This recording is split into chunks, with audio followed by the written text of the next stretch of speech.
Alright, so welcome members and sailors of Scarborough Yacht Club. Today I'm just going to run you through a short video presentation on how to run the race station. Doing the race station duty is an integral part of being a sailor at Scarborough Yacht Club. We realise that some people do it so infrequently that it is sometimes a little bit difficult to remember all the details of it. So that's what I'm here today to explain. The first thing to remember is the timing of the race. You need to collect the key from behind the bar in the yacht club. If it's an early morning race, you may have to come down the evening before, ask the steward for the key on the yellow ball, and then you can have it for the morning after. Okay, follow me around to the race station for the next segment.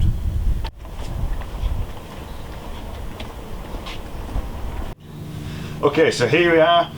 We've used our key from behind the bar to enter the race station. The first thing we do is open all the blinds, turn on the lights and the heater if it's a particularly cold day. The first thing to check when you enter is that this bank of plugs in the back wall, that all the switches are on, because this runs our 12-volt system for lighting and horns. The second thing to do would be to turn on the computer screen. We don't tend to turn the computer off, but if the computer is off and needs restarting, the password and username are in the folders in the how-to guide there on the shelf. Firstly, we're going to turn on our radios. So this is the main handset of the race station, and this is one that you'll be using to communicate to yachts out on the water. This one, you need to set it to channel M1 by pressing the down arrow on the set.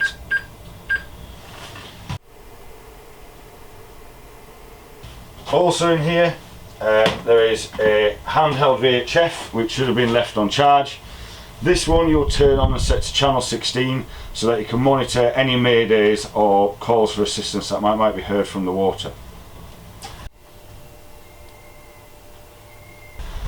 Thirdly, we're going to come to our computer and we're going to select the program Racing Signals. When this opens up, it'll go through a little startup sequence.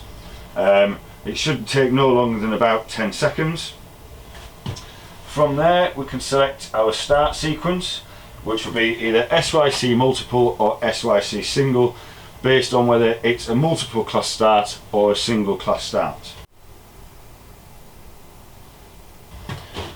And once we've selected that, you'll see some flags and buttons come up on the race station computer. It's just running its sequence, and in a second we'll get in the first start time box, and that will turn yellow, which means that we can edit the time in there, and we'll put the race start time in and it will automatically start counting down, ready to do the horns and light sequences.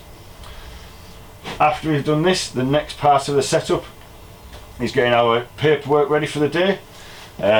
In here on the shelf we have different folders based on what types of races we're going to do. So whether it's a pursuit race, single class start, coastal race, multiple class starts, etc. You'll take out the relevant documentation from there, which will be a crib sheet on what to say on the VHF and also a result sheet. Okay, so the next step in this process is going to be selecting a course. This should be done based on the wind direction and conditions of the day. Ideally, we'd like to have a course that incorporates a beat and a run. So the first thing that we need to do is look out at the water and take our visual clues on wind direction. So this can be taken from the way the flags are flying on the marks out in the bay, the wind X's on the yachts in the harbour, or if needs be, making a VHF communication to a yacht that's already on the water asking for a wind angle. Once we've considered the direction and the strength, then we can come over to our courses that we have available to us. At the minute we have A through X course, which are reflected by the course boards that are by my side, which will be displayed outside. So for instance, if we had a northerly wind today, we'll be looking at probably Scarborough and back to incorporate that beat and a run on the course. The courses are identified, as I said, alphabetically by a marker, and we'll always try to do an upwind start. So our course boards are here. We'll have a port course board and a starboard course board, based on which side you're going to leave the marks. So this will be placed outside first, followed by the lettered board to reflect which course we're going to sail on the day.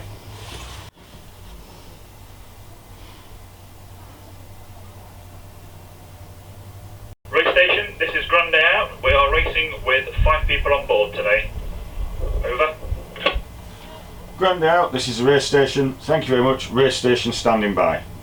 So after we've had a transmission from a yacht that intends to race, as per our sailing instructions, we'll annotate on the result sheet how many crew are on board, and then that's also our go-to sheet so we know who's going to be out on the water that day. Okay, also in our documentation packs a crib sheet of what to read out on the VHF at the 10-minute and 5-minute marker before the race. This will be filled in stating which race it is in the series, which course we're going to use for the day, which side the marks will be left to, either port or starboard, and there are some extra notes about the start-finish line being a continued obstruction, how many laps we're going to do of the race, and what the time it will be.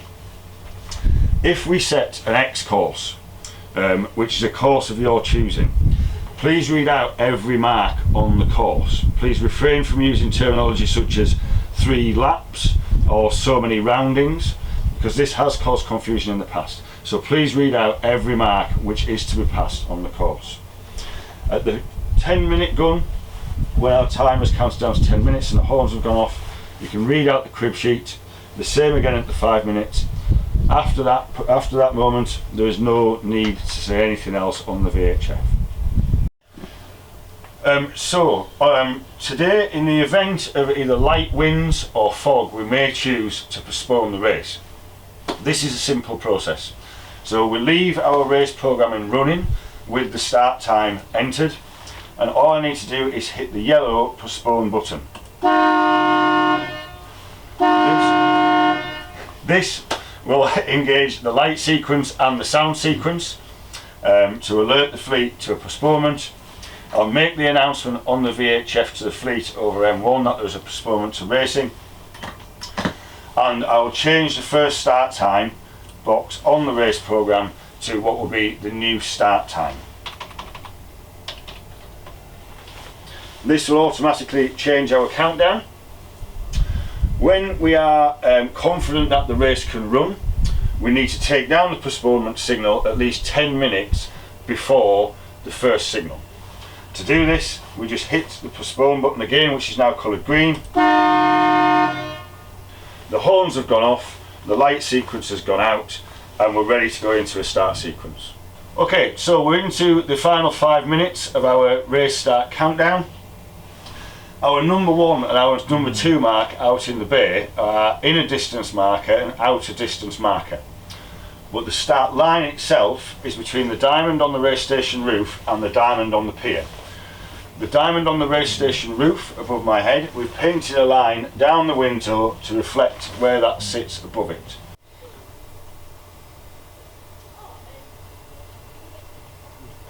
So when I'm looking out at the water for boats that are over the line early, I can line up this red mark on the window with the diamond on the outer pier, and that gives me my start line so I can see if boats are over early and I need to do a recall after the race start. So in the last segment I ran through if boats are on course side, which is over the line early.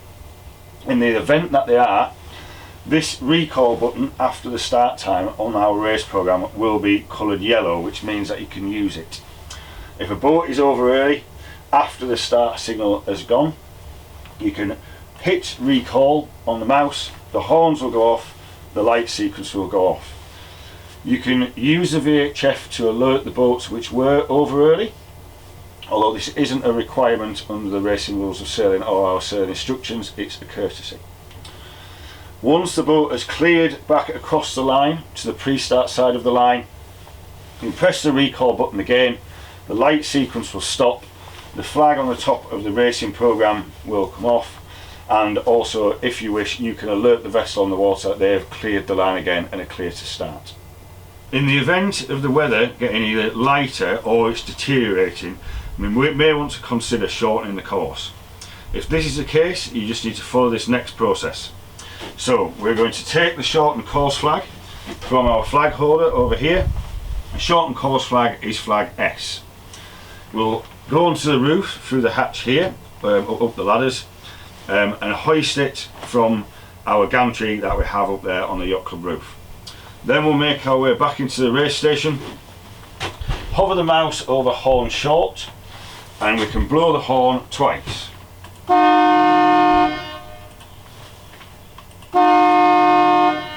Once this has been done, we'll come back on our VHF and broadcast to the fleet. Scarborough Racing Fleet, Scarborough Racing Fleet, Scarborough Racing Fleet. This is the race station.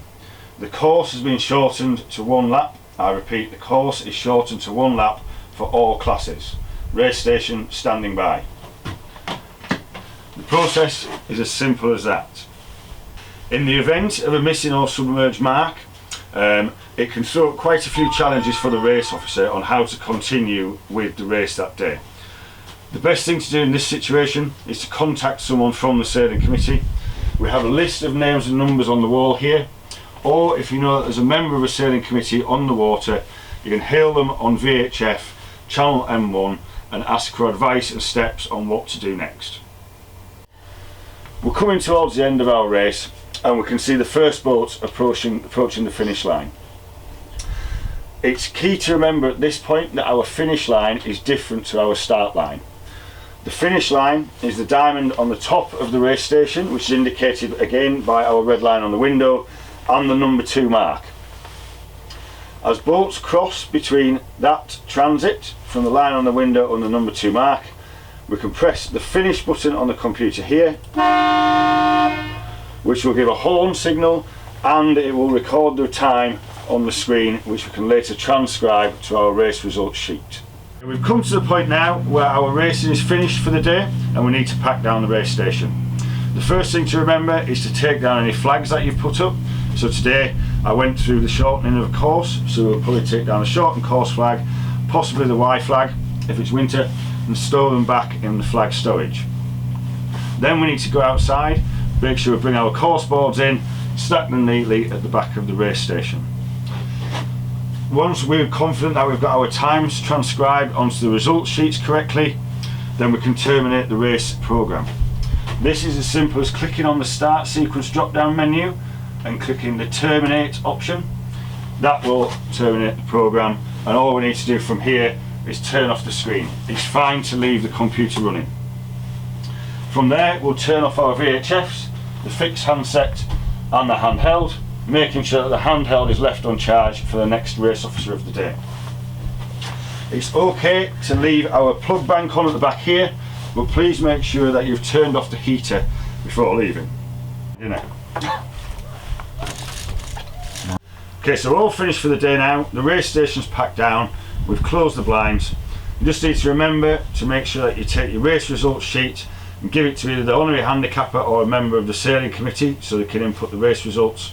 We'll lock the door and take this to the steward who's on for the day, who will place it back in the ice bucket. But please remember, if you ever have any questions or queries or you need help when doing the race station, reach out to any of the sailing committee whose numbers, as I stated earlier, are on the board. But please ask questions rather than try to do something that you're not sure of. I hope this video has been helpful, and I'm looking forward to see you out on the water racing. Thank you very much.